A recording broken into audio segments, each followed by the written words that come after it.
घरात सगळं आहे, पण कुणीतरी हरवलंय. या शीर्षकाचा सुंदर लेख वाचनात आलाय. अभिवाचन अलका जोशी.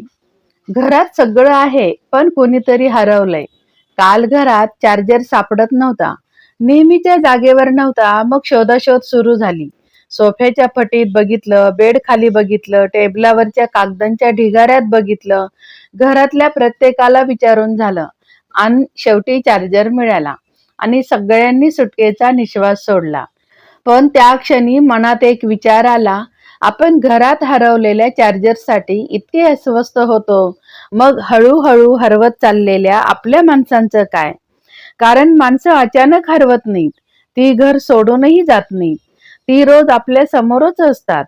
सकाळी चहा देतात, ऑफिसला जातात, स्वयंपाक करतात, शाळेत जातात, टीव्ही पाहतात, मोबाईल स्क्रोल करतात. सगळं काही नेहमी सारखंच दिसत असतं.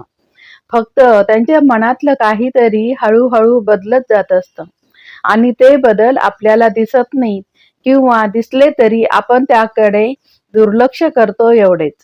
कधी काळी घरातली आई खूप बोलायची. तिला सगळ्यांच्या गोष्टी माहीत असायच्या. आता ती तशीच काम करते, पण मध्येच खिडकीतून बाहेर बघत असते. कोणी विचारत नाही. वडील पूर्वी एखादा विनोद सांगून सगळ्यांना हसवायचे. आता ते जेवण झाल्यावर शांतपणे उठून त्यांच्या खोलीत निघून जातात. वय वाढलं असेल म्हणून कदाचित असं म्हणून आपण पुढे निघून जातो. पण कदाचित वय वाढलेलं नसतं हो. एकटेपणा मात्र वाढलेला असतो. आजी आजोबांचे तर अजूनच काही वेगळे.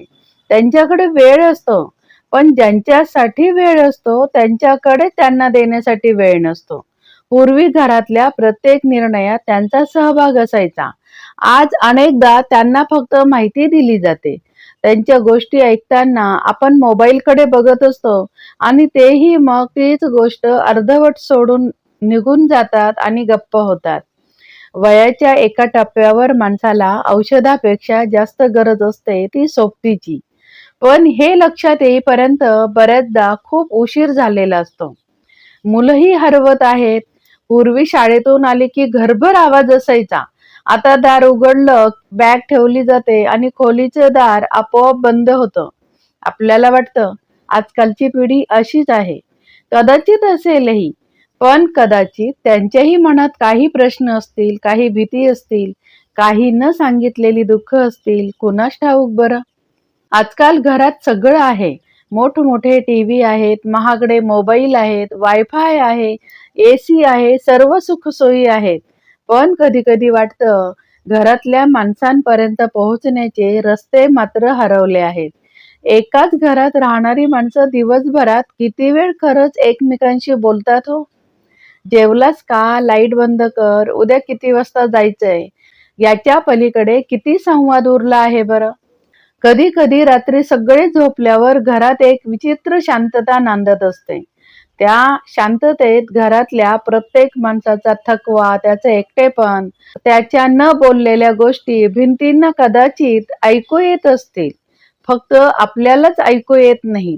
आणि गंमत म्हणजे हे सगळं कोणाच्या घरात घडत नाही.